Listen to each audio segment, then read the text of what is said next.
이 기둥의 길이가 여기 여러분 슬라이드에 보이지만 지금 이렇게 편심 2를 가지고 P가 이렇게 작용을 하고 있어요. 그러면 이 기둥이 만약에 이제 좌굴이 일어나게 되면 기둥이 길이가 길어져서 중간에 이렇게 좌군이 일어나면 중간에 휨 모멘트가 더 커지면서 그지?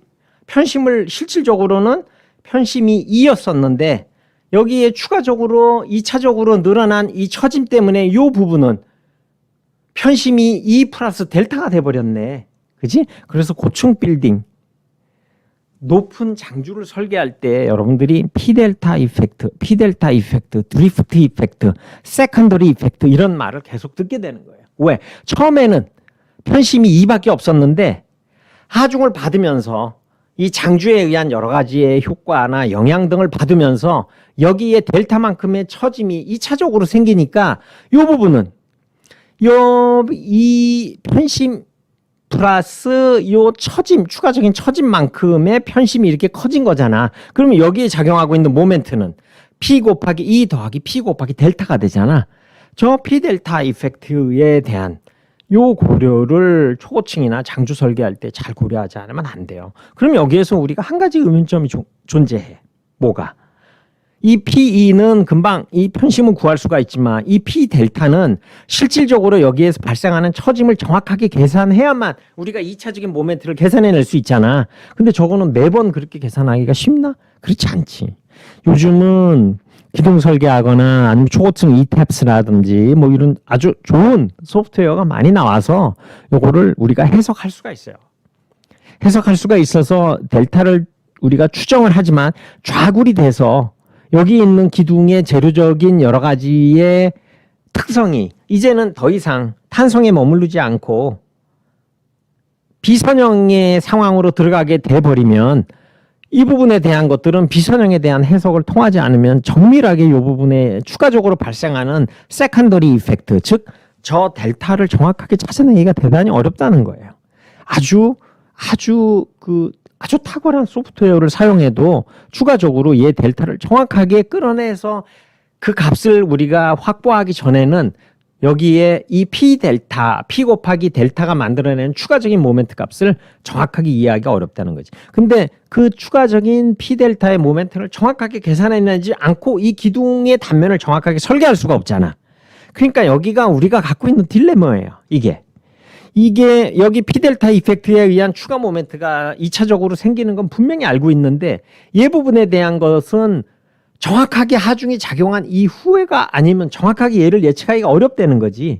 그래서 우리가 할 수 있는 몇 가지의 선택은 아주 고가의 소프트웨어를 미리 돌려봐서 얘를 해석해서 여기에 발생되는 이 값 이런 것들을 추가적으로 분석을 한다 해도 얘가 정확한 그 델타 값이냐라고 물으면 정확한 델타 값이다라고 딱 집어서 얘기하기는 쉽지 않다는 거지.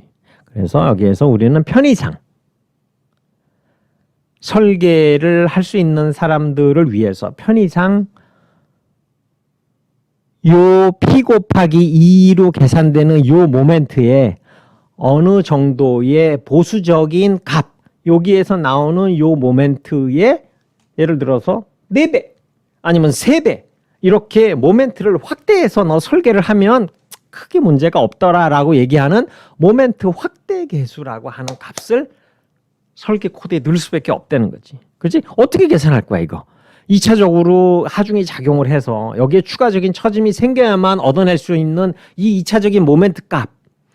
얘가 정확히 나와야 얘를 설계한다는 우리의 딜레마가 있잖아. 그런데 얘를 정확하게 알지 못하면서 얘를 설계해야 되는 그 위치에 있잖아. 그러니까 처음의 단계에서 이렇게 고가의 소프트웨어를 통해서 이 델타 값을 추정하는 데까지는 우리가 최선의 노력을 다하지만 그러면 너는 정확해라고 물었을 때 그건 나 잘 모르지 이런 상황이라면 여기에서 그런 복잡한 과정을 거치지 않고 여기에 얻어지고 있는 P 곱하기 2라고 하는 이 모멘트 값을 아주 보수적인 최악의 경우에도 위험하지 않게 곱하기 얼마라고 하는 그 확대 계수 값을 정의를 하는 거지. 그지? 그래서 우리가 여기에 분명히 PE 플러스 P 델타라고 하는 2차적인 모멘트가 생겨서 여기에 좌굴도 발생하고 그런 문제가 생길 수 있지만 P 델타의 이펙트를 고려하기 하는 데는 지금과 같은 이 현상이 있다는 건 분명히 알지만 이거를 계산해내는 데 갖고 있는 우리의 딜레마가 있기 때문에 설계하는 사람들의 편의를 위해서 모멘트 확대계수라고 하는 그러한 계수값을 설계 코드에서 제공을 해주고 있는 겁니다. 그럼 설계하는 입장에서는 대단히 편하지. 얼마나 편해. 이 P 델타 이펙트의 이러한 문제점들을 알고는 있지만 계산하는데 어려움이 있는데 그 뭐 고생 너무 많이 하지 말고 그냥 여기 P 곱해가지고 그냥 모멘트 확대 계수값 이렇게 곱해서 그냥 전체적인 모멘트 값을 써라. 이렇게 설계해서 얘기를 해주고 있기 때문에 우리는 비교적 설계하는 입장에서는 편안한 느낌입니다. 그러다 보면 그 P 델타 이펙트 무슨 상관 있어? 모멘트 확대 계수만 쓰면 되는데 이렇게 너무 또 익숙해지면 P 델타가 갖고 있는 이런 구조적인 공학적인 이 중요성을 간과하기가 되게 쉽다는 거지. 왜? 저런 거 몰라도 우리 그냥 곱하기 얼마 해갖고 계산을 해왔거든. 그러니까 뭐 이런 거가 뭐 구조적으로 중요하든 말든 나랑 상관이 없고 나는 그냥 곱하기 얼마 해서 설계만 하면 된다라고 하는 쪽으로 가게 된다는 거지. 너무 그런 쪽에 오리엔트가 돼 있으니까 이 기다란 장주 설계에 전문가가 없는 거예요. 아쉽지. 그러니까 이렇게 커다란, 내가 지난번에도 얘기했지만 영동대교, 영동고속도로를 따라 쭉 가면 횡성대교 같은 것들은 교각이 거의 100m에 달한다고 얘기를 했는데 그 교각 설계할 때 뭐 국내에 있는 설계 회사에서 했지만 실질적인 그 설계를 해준 사람은 외국이 자문 없이는 불가능했거든. 우리는 이 모멘트 확대 계수를 통한 장주의 설계에 굉장히 익숙해 있고 삶이 되게 편했잖아. 그러다 보니까 실질적으로 이게 너무 길어져서 엄청나게 커질 수 있는 P 델타 이펙트에 대한 그 심각한 고려에 대해서 우리가 좀 간과했던 경향이 있지 않나. 아직도 장주 설계는 대단히 어렵고 여기에서 장주 설계를 내가 한 학기 동안을 강의해봐야 크게 의미도 없고, 그치? 그래서 여러분들이 닥치면 이제 그런 전문가들을 통해서 이렇게 배워가는 겁니다. 근데 장주는 점차 활용도가 높아지죠. 그렇죠? 그래서 이 장주에 대한 설계, 이 우리나라에서 설계를 제일 잘한다고 하시는 분과 이렇게 얘기를 해봤는데 그분 역시 장주 설계는 우리나라에 전문가가 없다고. 전문가 아니세요? 내가 이렇게 물었는데, 내가 제일 전문가라는 사람한테 물었는데 그분이 그렇게 얘기할 정도였어요.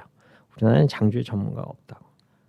그래서 설계를 하면서도 불안하니까 장주 전문가한테 자문을 자꾸 받고 그렇게 한다는 얘기를 그렇게 들었었습니다. 그래서 모멘트 확대 계수라는 이제 이 말을 여러분들이 잘 이제 이해를 하게 될 거예요. 모멘트 확대 계수라는 말도 그 자체도 굉장히 쿨해, 멋지잖아. 모멘트 설계할 때 모멘트 확대 계수 곱해가지고 모멘트 이렇게 증폭시켜가지고 설계를 하면 된다라고 얘기하는 거는 대단히 편리한 방법이긴 한데 우리가 잘 모르면 너무나 편리한 거를 항상 쓰잖아. 얘도 분명히 이런 효과를 줄 수가 있는데요. 정량적으로 얘가 얼마만큼 효과를 주는지 말하기가 참 어려워요. 그럼 우리 쉽게 어떻게 얘기해? 그러면 없다 생각해. 없다 생각하고 나머지 걸로 다 견디고 얘가 좀 도와주면 땡큐고 없으면 말지 뭐. 이거 제일 위험한 생각이잖아. 그럼 발전이 없어, 발전이. 응? 잘 모르겠을 때 그거를 좀 들어가서 그 안에서 조금 이렇게 음미해보고 탐색해보고 검색해보고 고민해보고 하는 과정에서 여러분들은 성장하는 거예요. 내가 잘 모르고 그런 영향이 분명히 있는지 아는데 내가 잘 모르고 다른 사람들도 다 그러니까 그냥 여러분 표현대로 그 개무시하고 가. 이런 것들은 별로 발전이 없다라는 거지. 그렇지? 그런 때일수록 좀 들어가서 좀 더 고민하고 하는 게 되게 중요해. 장주가 갖고 있는 여기 나와 있는 장주의 몇 개씩이 중요한 게 아니고 장주의 설계가 갖고 있는 이런 의미들을 여러분들이 꼭 기억을 했으면 하는 거예요. 그런 측면에서 장주가 어려울 수밖에 없구나. 이 뭐 1억, 3억, 10억씩 하는 소프트웨어를 이용해서 돌렸더니 뭐 델타가 어느 정도 딱 추정이 되더라. 그거 정답 아니야. 연속체로 우리가 푸는 거에 불가능하니까 그거를 파이나트 엘리멘트하게 수치 해석적으로 접근할 뿐이지. 그런데 너무나 소프트웨어 값이 비싸면 그렇게 해서 나온 값이 다 정해라고 하는 그런 그릇된 생각들을 너무 마음속에 많이 갖고 있어. 수치 해석은 컨티뉴엄 메케닉스가 안 되니까 우리가 편의상 그렇게 하는 거예요. 거기에 자꾸 현혹이 되면 안 되는 거지. 그치? 지난번에 이음할 때 얘기했잖아. 이음 안 된 철근 우리는 어차피 철근을 이어야 되니까 이음하기 위해서 저희가 개발한 이 이음 장치를 이용하면 철근이 이어지지 않은 철근보다 더 강합니다. 누가 이렇게 선전해도 이어지 않은 철근만 못하다고 얘기했지는 아무리 잘한 수치 해석적인 결과도 컨티뉴움에 의한 해석만큼보다 더 좋은 경우는 없어요. 그게 불가능하기 때문에 우리는 수치 해석적으로 접근을 하는 거지. 이 수치 해석법, Finite Element Analysis야말로 첨단이고 이게 최고의 정의를 제공한다. 그거는 아닌 거지. 이음 안 한 철근만 못한 거지. 그지? 그래서 그런 마음 갖고 있어야 되고 그런 것들의 근간이 되는 수많은 가정 그런 것들은 현실과 많이 동떨어져 있다라고 하는 거죠. 그래서 여러분들이 조금 겸손해져야 될 필요가 있습니다. 이렇게 해서 오는 거는 이게 정답이고 정해다라고 하는 표현은 상당히 조심스럽게 써야 되는 거예요. 굉장히 조심스러워도 괜찮습니다. 어떤 경우도 그런 것들은 다 approximation이에요. 근사해야. 어떤 경우도. 그치? 근데 우리는 왕왕 너무 그것이 정해다라고 하는 그런 생각에 많이 이렇게 쌓여가게 됩니다. 장주의 기둥 길이에 의한 영향. 아까 왜 내가 이 새 장비를 얘기했고 기둥 설계할 때 새 장비가 왜 중요한? 새 장비가 갖고 있는 의미, 새 장비 안에 내가 궁금해하는 4개의 변수가 다 들어가 있다는 거지. 단면적, 단면 이차 모멘트, 양 기둥, 양 단의 구속 조건, 그 다음에 길이. 이 내가 궁금해하는 4가지가 하나의 새 장비라는 속에 다 들어가 있기 때문에 기둥을 새 장비로 분류하는 것처럼 편리한 건 없는 거지. 그지? 그래서 새 장비로 분류한다가 중요한 게 아니고 그 새 장비가 각각 갖고 있는 의미. 그치? 그런 것들을 여러분들이 잘 기억을 하면 되게 좋을 것 같습니다. 아마 이 콘크리트 기둥에서는 저런 문제가 크게 부각되고 그러는 경우는 사실 별로 없는데 여러분들이 강구조 설계할 때는 아마 이런 좌굴에 대한 거 이런 것들을 아마 많이 배우게 될 거예요. 그때 훨씬 더 여러분들이 더 장악하고 자세하게 배울 수 있을 걸로 그렇게 생각이 됩니다.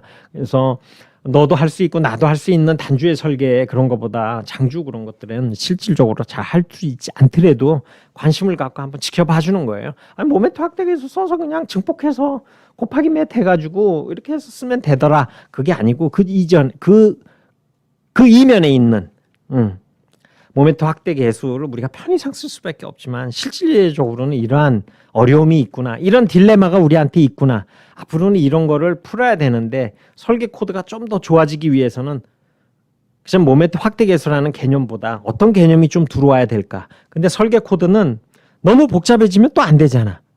그러니까 항상 그 균형 찾기가 되게 힘들어요. 사람들이 편하게 쓰게 하면서도 너무 복잡해지지 않으면서 너무 복잡해지면 정확할 수는 있지만 편의성이 떨어지고 편의성을 찾자니 식이 너무 간략화돼서 나중에 끊임없이 비난을 받게 되고 그 경계에 항상 있는 겁니다. 코드가. 그죠? 그래서 모든 사람을 만족시킬 수는 없고 우리의 공학적인 코드뿐만 아니라 법전도 마찬가지인 거잖아요. 그죠? 그래서 법전도 그렇고 코드도 그렇고 우리가 그 만드는 과정을 차라리 안 봤으면 좋겠을 2가지가 있다고 얘기했었어요. 첫째, 소세지.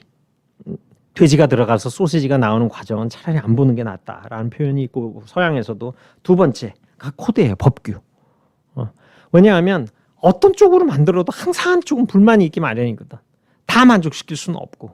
그렇기 때문에 일단 이렇게 해서 룰이라고 해서 정해진 것들은 따라야 되는 그런 의미가 누구에게나 다 있게 이렇게 되는 겁니다.